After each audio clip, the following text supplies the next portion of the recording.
All right, thanks for being part of the Sea of Red tonight. Your Calgary Flames returns Scotiabank Saddledome Wednesday, January 18th. Take on the Colorado Avalanche. Game time note is 7:30. All right. And again, head to calgaryflames.com for all your ticket information.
On behalf of all of us here with the Calgary Flames, my name is Beasley, saying so long.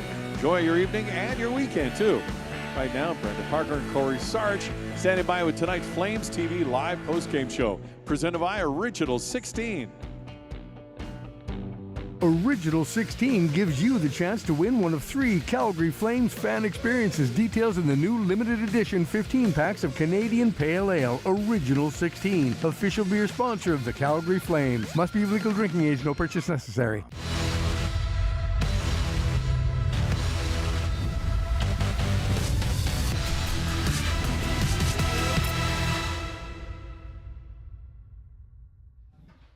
Hey everyone, and welcome inside Flames Postgame Live. It's brought to you by Original 16, celebrating things done well. Calgary Flames victorious here tonight as they play their first game in 2023. 4-1 winners over the New York Islanders, powered by a 3-goal first period.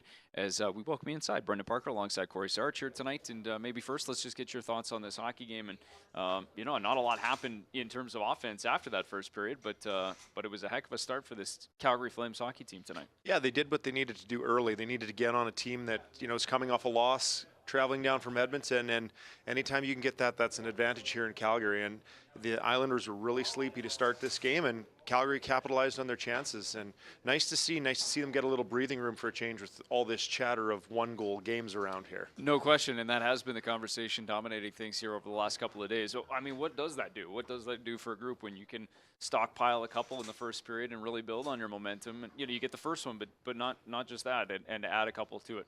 It gives you a little bit of breathing room and just helps you to play a little looser. You don't have to be so uptight. You don't really let your guard down. Not a lot in your game changes, but there's maybe just a little bit of ease there mentally. Mm-hmm. You're not up against it. Not every play has to be perfect. It just gives you, I use the phrase breathing room, but it's just hockey players are probably better when they're more confident, when they're more relaxed, and when you've got a lead, it's a lot easier to do that. I guess that's probably every athlete in general. No question about it, yeah, for sure. And we'll hear some post-game thoughts here coming up in just a moment. In fact, while we're waiting for Jacob Markstrom, I think he's going to join us on the desk. Let's run through the highlights of tonight's hockey game and show you just how it all unfolded here tonight. And it does go all the way back to the first period and a goal that scored in the opening 5 minutes of the game. And Milan Lucic, this line was really effective tonight. I know we'll get into that as this post-game show rolls along, but Lucic opens the scoring with his 3rd of the year on a nice little setup. Yeah, great shot from here. Found the top corner. Varlamov, he's just getting back from injury. His first game here in a long while, and Flames did a good job of putting some pucks on the net, and that one was labeled. Great shot by Milan. Yeah, was it ever? And 3 on the year for Lucic, off and running. Just a couple of minutes later, it's this line that's been so effective for this group since being put back together just prior to Christmas, and they finally get a little break to go their way. Obviously the hard work, but it's Blake Coleman scoring in back-to-back home games, his 7th of the season. Yeah, and his drive here to the net, he sticks with it. Does a nice job of sneaking that puck through there and finding him. And we saw even right through to the end of the third period when the game was out of reach for the Islanders, Blake Coleman driving the net, doing his thing, and he's starting to get a little bit of offense coming his way as well, so it's nice to see. Yeah, no question, is it ever. And that makes it 2-0 at that point. This is still in the first period, and Nikita Zadorov, he scores in Winnipeg and then comes back home and does it again with a point shot that finds the top bunk.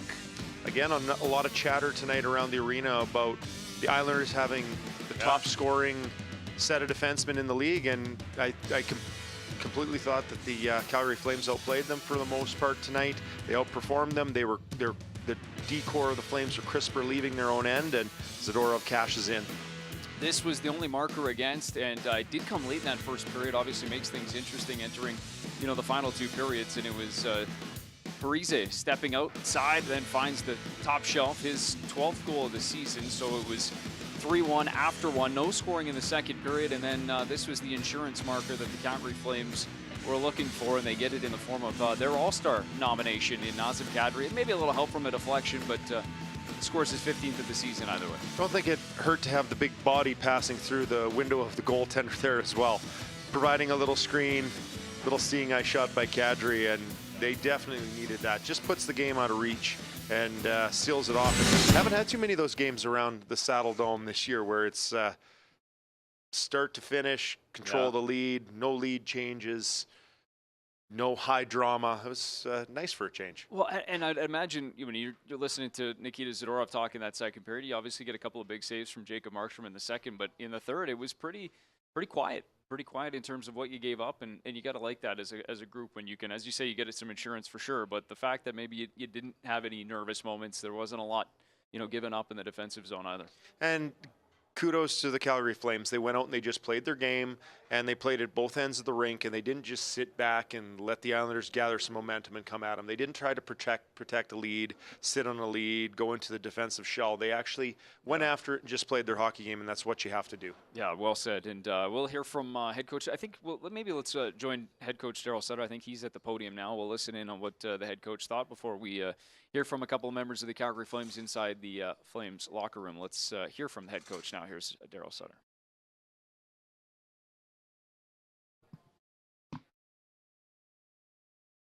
Great minds, hey? Hey? Great minds. Yeah, great minds. You two. Two for 3. Go ahead, you guys. What did you make of this one? Well, you know what? We scored big goals. That was the difference, right? Luch scores the first goal is a big goal. Blake scores go up 2, and then Z on the long one, and then the goal in the third period is a big one too. Now they're all the same shots. Talk about those saves from Jacob Markstrom in a Yeah, second. Markey was good, but hey, that's the goalie's jobs during the year. It's not all easy. I mean, it wasn't. What was the shots end up? Probably about 20 each. So I'm going to bet both goalies think they you want to be a 910 to 920 save percentage. When you played the Islanders 2 months ago, entering the third period, you guys were up 3-1. Unfortunately, it ended in a loss. What did you think of your team's response entering the third period? The difference in that, our response was good. The difference in that game was the 2 goals they scored to tie it up in the third were a goal. We had the puck below their hash marks both times on forechecks. So the way they play, and you see it tonight in the first period, they don't give you much, and if you just throw pucks in around the net and all that, then they go in a hurry. And we were better at that tonight. Darryl, not just tonight, but kind of late, what have you seen him play in Coleman's game? I think it's, he's back to the foundation of his game. There's a little more dirt, a little more grit, and a little more stronger on pucks. What did you make of your special teams units tonight? Well, we only had to kill 1 penalty, and our power play was, what's the good word, irrelevant? Considering only giving up 1 penalty. Yeah, shows you how- that's a step in the right direction for our, we've talked lots about it, about the way the league is. It's you got to be 3 or less. if you look at it, it's 3 penalties or less, and if you're any more than that, then you're in trouble, right? That puts too many good players on the ice too much. Darryl, you're coming up on the halfway mark, regular season, yeah. Can you maybe just even give us an assessment over the first half of what you've seen that you've liked and where you want improvement in the second half? Yeah, I think that, obviously we'd like to have 3 or 4 more points. I think those are those extra points in overtime.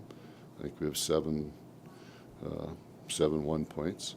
So that's 3 or 4 more, and I've said it all along, that's our team. We have to continue to work at being a very good defensive team. I mean, you got to get on the first page of the leaderboard if you want to be a playoff team. Very, very simple. And I think coming in tonight we were like 14. You got to move up, and you got to do it by conference, not by league, then, right? So, in terms of the goal scoring, we got to work hard to score. It's not as easy as it was a year ago to score goals because the guys there's 240 goal scorers not here. So you got to work a lot harder to score. You got to manufacture goals and rebound goals, things like that. So it's a lot harder game for us, but you know what? That's part of that's what collective bargaining for agency and all that does, right? Right. Thank you very much. Good. All right, there's some thoughts from head coach Darryl Sutter here post-game 4-1, and talked a little bit about Jacob Markstrom. Obviously, the huge saves in the second period, stops on the breakaway, and obviously some big goals, too, timely ones, as he described. And maybe let's just start with a guy like Kadri, obviously an all-star nomination, and a guy that obviously is a huge part of this team. We know how important center depth is, but what do you make of his contributions now halfway through his first season in Calgary, but 15 goals now and up to 30 points, and a guy that is obviously an important part of this team. Yeah, besides that little lull that he had, he came out like gangbusters at the start of the year, and I thought he was probably the Flames' best player for the first few weeks of the season. And you know what? Maybe a little nomination puts a little pep in your step, because I thought he was one of the most effective players out there tonight.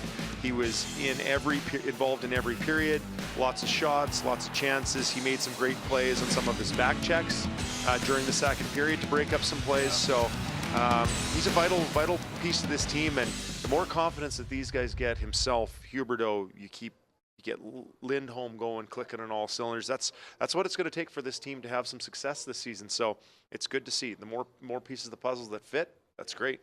Well, it obviously spoke to Nikita Zadorov both, I think it was yesterday and in the intermission. And, they talk so much about trying to, drive offense from the blue line, just maybe the way that this system is set up. And we were just kind of discussing in terms of guys that you've played with, but the target is 40 generally. I think 35 to 40 they set for a blue line. They're at 21 right now in terms of goals from the blue line. But what can that do for a group when you get some contributions from the back end and help provide some of that offense when sometimes it's been hard to find? It's just, on any team that's going to have success, you got to have scoring that comes from everywhere. You got to have your fourth line pitching, and you got to have your third line, and then defense are so important. And there's no reason that this group here on the back end, you've got Zadorov, you've got Noah Hannafin, you've got obviously Rasmus Anderson, and when Mackenzie Weegar starts to click, those are guys that can definitely put the puck in it. And I think probably the biggest surprise would be Zadorov, but he's matured a lot this year. He's been working hard in his game. He's earned more responsibility. He's earned more time out there. He's getting some power play time. So good to see. But yeah, the defense have to contribute. Yep. You can only have 1 or 2 guys on your team that, as a defenseman, that are just your kind of lockdown, shutdown guys. In this day and age, things have changed so much from when I played. You have to get the contributions from the back. If you don't, I just think you're falling behind all the other teams in the league. The puck movers, guys who are getting the puck up, and we were just talking. I mean, you kind of point out Dan Boyle as one of those guys that maybe one of the top offensive guys you played with. Anyone else stand out in terms of guys that you played with that filled that role? Well, Darryl Sutter, when I played with him in Tampa, was not in the prime of his career, but you look at him with the Dallas Stars and what he did. Of course, yeah. He had one of the hardest. Zubov. They were a pretty good pairing. Pretty good duo. He had one of the hardest shots to block. Darryl Sutter, I just remember it vividly. I thought I was going to block his shot every time, this dribbling wrister from the point, and that thing would squeak by every time. And those are the signs of good players, the guys that can get their shots through. Maybe not guys I played with, but like sneaky, valued guys like Thomas Caberlet. Right. So hard, and those guys just keep the offense rolling. Yeah, well, let's pause the conversation there and bring in Jacob Markstrom if we can. How you doing, Jacob? Good. Well, thank you. Welcome in live. We'll bring you on and bring you in. Congrats on the win. And maybe just first, we were just talking about how much we've been discussing one-goal games. I would imagine nice to get some early offense like that. What did you make of just the way that this game unfolded here tonight? Yeah, good. Obviously, they played last night, and we wanted to get off to a good start, and we did that and got two goals early, and it for sure helps. And I thought we played really good the rest of the way and controlled the game. Anything stand out in terms of obviously the 2 breakaway saves in the second, but what did you make of the group in front of you, and in particular maybe the third period? It just didn't seem like you allowed a lot there either. No, I thought we played a responsible game, and we got pucks deep, and we did it's a lot of cliches, but those work. So the good things. Yeah, for sure. And I thought it's big for our group. Obviously, nice to get the fourth one to kill the game there, and then we controlled it and got away with a big win. We were just talking about guys who, a little bit off topic, but guys who are pretty good at getting shots through like that. We saw Nikita score his goal here tonight. You mentioned Sador get good at getting pucks through. Is there anybody that stands out? Maybe guys you've played with, or anybody in the past that good at getting shots through the point like that and make it difficult on goaltenders? Yeah, everyone we have on our team here. Yeah, it's really good. Yeah, that's it. I got a question for you, just maybe from a fan's perspective of the game, and I'm always curious as an ex-defenseman, who's the best communicator out there with you in your D-core, and who's the defenseman that's the easiest to exchange pucks with? Yeah, I'm not putting you on the spot, but you kind of are. No, I mean, if you look at tonight, I thought we did a great job, and for me too, when you go out, it's I kind of have my mind up before anyone said anything, but I thought tonight communication, and it's been all year, but Hannafin is really good. He's always there for you, and Tanny's one of those guys too. If I don't know anything and I know Tanny's on the ice, I just kind of throw it over there to his side, and he'll deal with my problems. But we're pretty good at talking, and makes it a lot easier. And when we can break out clean instead of our D getting hit and their forecheck getting started, that's huge for our game. Yeah, and I thought the guys in front of you did a great job of that tonight. They moved the puck quickly. They were crisp, and I'm glad you threw Tanev's name out there. Being an old grinder defenseman, I always thought that was one thing that we could excel at that no one knows about. So thanks for tossing him out there. Yeah, no worries. We can pump your tires. Last one for you. And that's just we talked about this win, and obviously last one at home. Here you got 5 on the road, all in the Central Division, but just another opportunity to kind of generate some momentum, and more importantly, kind of as Nikita I think pointed out, stop losing streaks, or don't allow losing streaks to start. Just how important it is to kind of set the table for the road trip too. Yeah, really important. I mean, everyone knows the standing, and it's one day you're in and the next day you're out, or wild card, and it's so tight. So this road trip is going to be huge for us, and we need to string some wins together, and like you said too, don't no more losing streaks, and really be crisp here in the new year. Appreciate the time. Congrats. Yeah, thank you very much. Have a good one. Great job tonight. Thanks. Jacob Markstrom, 24 saves in the win here tonight for the Calgary Flames, and obviously a big one is they earn it 4-1 the final here tonight. Here's a look at some of the work from Jacob Markstrom, and talk a little bit about sort of what they allowed or didn't allow, but obviously you go back to that second period, and these 2 breakaway stops were huge. Yeah, this is the game changer, and they happened within a pretty short span of time, and this is the game right here.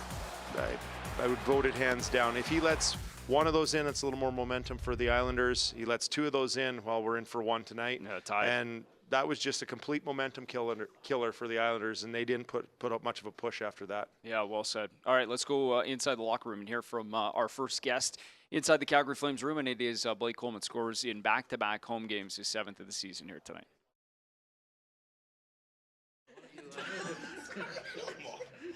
Take us through this onslaught of offense.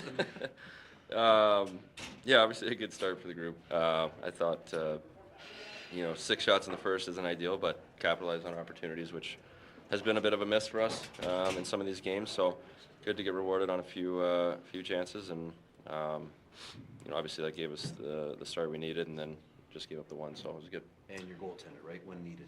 Yeah, Marky was great again. He looked dialed in from the start. Didn't look like he was going to be beat by anything but a perfect shot tonight, and it's the only one to beat him. So. Joe talked about he feels like you're getting back to your game the last little while. Do you feel the same way?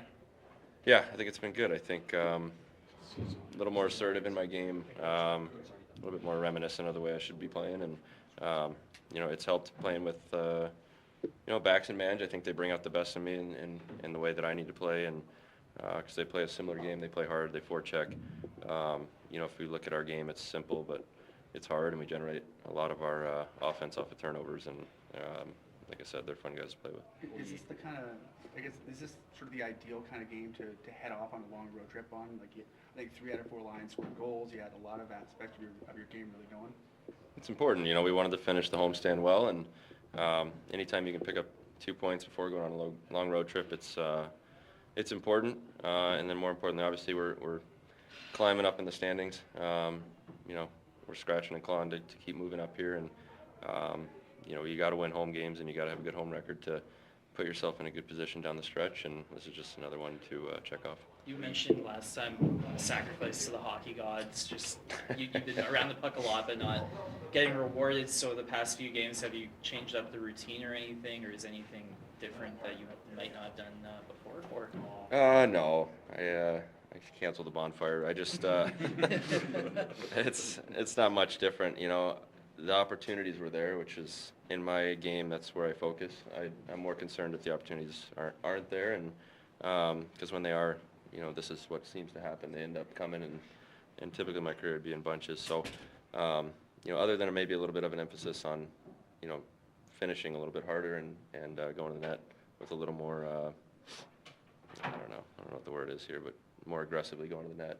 That's really the only 2 changes I was trying to make, and like I said, chances have been there, so it's good to get rewarded. 2 months ago, you were in a position against the Islanders where you guys were up 2-1. Well, sorry, 3-1, I should say. And then fortunately, you lost the lead. And that was the start of a road trip and in the midst of a losing streak. From that point to now, what would you say this group has learned in terms of playing together and other stuff that could help them as they try to make the playoffs? Yeah, I think we've grown. I think, as a group, we're learning the importance of managing games. I think, another lesson tonight, we gave up a goal under a minute left in a period. That's one of the things we're focused on. You got to win the ends of periods. You got to win the first shifts. I think it's improved tremendously. We haven't blown many leads when we've had them, in the last little bit here, and that's what you got to do is get better as the season goes on here, and I think like you said and like I said, we're trending in the right direction, and we still got some room to grow. Okay, thanks, Coleman. Thank you. Thank you, guys.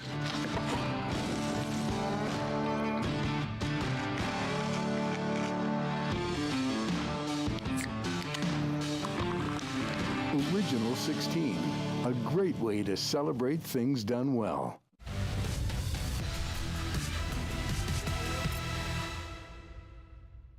Welcome back in. Flames post-game live brought to you by Original 16. Brendan Parker alongside Cory Sarich. It's a 4-1 win for the Calgary Flames over the New York Islanders here tonight. And just heard from Blake Coleman, obviously Jacob Markstrom and Darryl Sutter earlier. And we'll hear from Milan Lucic in just a moment. But, obviously we touched on it a little bit with Calgary. But that line here tonight, it was effective kind of right from the opening puck drop, and obviously get rewarded with a couple of goals here tonight. Yeah, this line, you have to give all the lines credit tonight. They all went out and did their job. It was a team effort right from top to bottom. Yeah. But they had some of their big guys like Kadri. He was a spark. Coleman, Manch, and Backlund. That line has got some chemistry. We've seen it in the previous season, and it was nice to have them back together again tonight, providing that spark early. Yeah, no question. And with that, let's hear from Milan Lucic. And he scores his 3rd goal of the season, helped open things here tonight against the Islanders. Well, what's a win like this do for a group before they head out on the road? Pretty complete all-around effort where everybody can kind of take away a positive. Yeah, it's good. Obviously, every game now means a lot just because of where we are in the standings. So to go out on a 5-game road trip with a win obviously makes you feel good about things. But, I still think there's parts of our game that we need to improve on. And but all in all, we have to bring the same mentality as we did on the California trip. And that needs to be our mindset. Nice to hear the AC Milan song again. Yeah, for sure. It's nice. It's nice to get one. Obviously, get the first one on the second shift of the game, and we talked about having a good start and playing with the lead, and not just my goal. I first shift right off the bat. We get a chance, and then we roll them over and get up 3-0. So that's just shows that our focus was on having a good start, and it was a big reason why we won tonight. How would you rate your comfort level playing alongside Miles and Jonathan right now? I mean, it's just got to work every day to keep the chemistry and keep finding more chemistry. And we're guys that the team relies on big time. So got to do what we can to help the team win. And just like I said, as a threesome and as a group, we got to continue to grow. What did you say on Kadri's goal? We were all wondering how that went in. I was just, I was just trying to get position in front of the net, and when I saw him sling it to the net, I was kind of, looking for a rebound, and then, when I saw it go in, it was just one of those ones where, he was trying to do it, so it's nice to see it go in, especially in a 3-1 game, to extend a lead to 3. What can Jacob had 2 big saves on breakaways. What would that do to you on the bench? Yeah, it was huge because I think at that point, especially first and second breakaway, I don't think we were having a very good period at the time, and he kept it a 2-goal lead, and a 2-goal lead going into the third. So it's good to see him finding confidence in his game as well, and we need him to be good every night to give us a chance to win. You expecting an uptick in all-star votes after the goal tonight now? You know what? I had a question from my daughters on why I wasn't named an all-star, so it's the only way. It's the only way I can get in is with votes. So if people want to make my daughters happy and get me to the all-star game, you can vote for me to get in. Since they announced the starters, your goal per game, right? Yeah, there you go. I guess you can build off that. What would you say is the biggest thing this team has learned from 2 months ago when they were entering the third period 3-1 up on the New York Islanders, and they're in a pretty different state, obviously, in a losing streak, to now where you guys have picked up as many points as you have in the last few games? Yeah, I mean, like I said, points are huge for us, especially because of where we are in the standings, and it just felt like you said 2 months ago, it was like we were just kind of just hoping to win the game instead of going out there in the third and playing to win. So that's what good teams do when they have leads going into the third period. They press and they play to win, and I think that's something that we need to keep getting better at. Milan, how about we're playing in a game where it wasn't a 1-goal game going to the third, a little bit of breathing room for you. Was that making it a little bit easier in that third period? A little bit. I mean, it gives you confidence going into a third period with the lead. And like I said, just you got to go out there and press and play to win. And getting that 4th goal was huge for the confidence of the whole team and getting the 2 points. Okay, Thank you. Thanks, Luch. All right, here's a look at the night of Milan Lucic and his role with this hockey team. Stood out a little bit to you, hasn't it, Cory? Yeah, it's hard to imagine that just only a few weeks removed and a few weeks before Christmas that he was watching a few games from the stands, and he's making the most of his time on the ice right now. And he's been paired with a couple of guys that are very skilled hockey players. He knows his role. He's going to go in and he's going to grab pucks. He's going to get it to those guys, and hey, they might give it back to you in a pretty nice spot every now and then. Nice to see him capitalize. And again, that line, you just saw him all over the ice tonight, as you did all the Calgary Flames lines. So that's what it's going to take going forward. Yeah, well said. Some good stuff here tonight from throughout the entire Calgary Flames lineup, especially their defense and a couple of lines that stood out here this evening. And that's all what leads to a 4-1 victory over the New York Islanders, and also closes out our show here tonight. Flames Post-Game Live, brought to you by Original 16. Thanks for watching. Thanks for tuning in. And a big win for the Calgary Flames before they head out on the road. 5 straight inside the Central Division, which starts in a couple of days' time. By the way, Calgary making a young fans' night dream come true, and making his night with that stick in warm-ups. And now it's up into Chicago. Date with the Blackhawks looms on Sunday, an early start, 5 p.m. Mountain Time, and then, of course, rolls through St. Louis after that. The next home game is back here on January the 18th against the defending Stanley Cup champion, Colorado Avalanche. Thanks for watching Flames Post Game Live. We'll see you in just over a week's time back here at the Dome.